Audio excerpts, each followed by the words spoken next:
Assalamualaikum dan selamat tengah hari tuan-tuan dan puan-puan sekalian. Okey, seperti yang kita dengar sekarang, masih ada masyarakat yang tidak tahu ataupun kurang kefahaman tentang anjing itu sendiri. Jadi untuk hari ini kita akan mendengar kupasan daripada tiga orang dai, di mana mereka akan menggunakan bahasa Bidayu, bahasa Iban dan bahasa Sarawak itu sendiri. Okey, jom. Okay, Assalamualaikum warahmatullahi wabarakatuh. Izin kita mengkaping ni orang Ustaz Masuk Ustaz Amir berkenaan dengan jalur berkenaan kasung.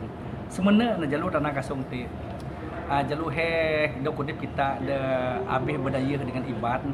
Kayu sebenarnya jalur ti tanah kasung kayak boleh do ane berkenaan do nuntok do ane ngin kita ti ngudip kita ti desu kami kita ngudip kasung yang mati nah dapat kita aji dapat kita gapih-gapih nanti dengan kita jalan. Tetapi ihong inya nyana menang kasung ti kayak boleh do taga. Sebenarnya kasung ti boleh do taga sebenarnya. Pak ada mesti buat mengenai cara ngerasin minan tanah. Wan mengerasin minan tanah mati minan umon kayu makai nah lakat dibuat de boti dibuat de bersih. Mesti kayak boleh de sebarang de menang jalur kasung yang matin dah kuat inya kayak boleh do taga. Sebenarnya ada mesti minta panai. Ingin ada matin minta dok sama, you pakai minta sama warna hilang adep. Jadi ketik mah das aku dan dek bala dengan supaya dengan dapat buat mengenai cara kita ngudip kasung. Kasung di sebenarnya adalah keinginan kasung di matin ngudip dah tampak. Kita kayak boleh kita nguntong ani dan nguntong. Ingin kayu kata nguntong mati jujur berdosa di sini tampak. Agar mah dapat ku pada ada kini supaya asih dah muslim berdaya boleh nyiket nak ambil dah sebagai ustaz berdaya dan magah agama Islam. Okey, ketik manja. Assalamualaikum warahmatullahi wabarakatuh. Assalamualaikum warahmatullahi wabarakatuh. Dalam jaku iban ukoi itu nada bisi sinonim ngau ura iban. Dia memang ukoi itu jadi peneman agai sidak ke berjalan ti agai umai agai kebun atau kebarikan. Jadi itu salah satu masalah ngagai kita orang Islam, tapi nya ukai masalah kebesai yang dijatuh jadi dosa kebesai. Jadi caranya oleh kita atasi engau kita jamak utai terkena ukui tadi nah bulu ukui kita disentuh ngau kulit kita. Jadi dalam perkara tu kita oleh jamak ngena air ngo tanah. Jadi ukui itu ukai kepada tadi baka kujaku menjadi kita orang Melayu bukan satu hewan yang hina di pandang mata kita. Sebenarnya ia merupakan hewan ke mana. Jadi kita perlu nanti kita ngelantak ukui beri kita kisi. Nanti ukuinya sakit kita mesti ubati. Berkenyak ukui itu. Jadi masalah-masalah yang menjadi ngerumit kita awak kita ada masuk Islam ada itu nya merupakan salah satu perkara itu mudah diatasi kita dalam Islam. Jadi kita perlu mengambil teladan atau ikhtibar. Jadi ukur itu bukan jadi masalah ngaga kita iban dalam kita memeluk Islam. Jadi nyaja hari aku sekian billahi taufiq. Assalamualaikum warahmatullahi wabarakatuh. Niatnya semua terkaji semarai senian. Hai, saya Simon Kila bin Zainul. Kawan-kawan panggil dengan nama Tabo. Tadi saya ada dengar lah tidak dua yang bercerita tentang asu. Macam ni nak handle bila memegang ataupun terpegang dalam keadaan tangan basah ataupun asu yang basah. Sebenarnya macam tu kawan. Dalam Islam yang mudah walaupun si boleh diambil mudah.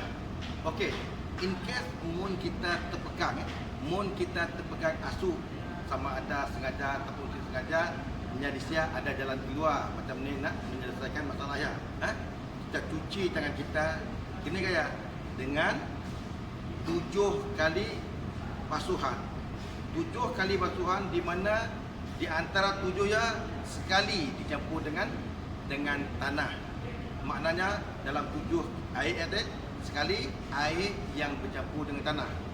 Kita ambil contoh urusan ataupun air yang pertama kita cuci. Air yang kedua kita cuci je pakai air biasa juga. Yang ketiga kita cuci air sabun, air tanah ni di tangan kita, pastikan kena menyeluruh rata, kemudian disusuri dengan baki 4 air. Pertama air biasa, kedua air biasa, yang ketiga air yang bercampur tanah. 4, 5, 6, 7 air bersih lagi. InsyaAllah dia cara Nabi ngajar kita macam ni, kita nak menyucikan tangan kita ataupun anggota badan kita mun kita menyentuh ataupun tersentuh dengan anjing. Mudah. Dalam Islam pun anjing ya bukan makhluk yang hina. Lagipun dalam Al-Quran ada madah. A'udzu billahi minasyaitonir rajim wa ma arsalnaka illa rahmatan lil alamin. Tidak kami mengutus engkau wahai Muhammad melainkan sebagai rahmat bagi sekalian alam.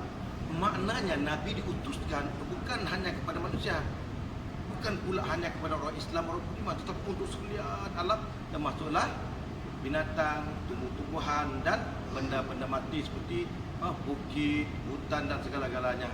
Jadi demikian juga dengan asu. Apabila kita berhadapan berurusan dengan asu tu, kita pun diminta berlaku ihsan, berlaku kasih sayang dengan asu, walaupun di dia ada hukum tertentu terhadap asu ya.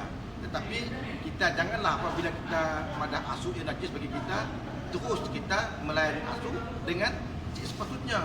Kita menzaliminya, kita menyusahkan asu ya, ataupun kita memudaratkan asu ya. Boleh.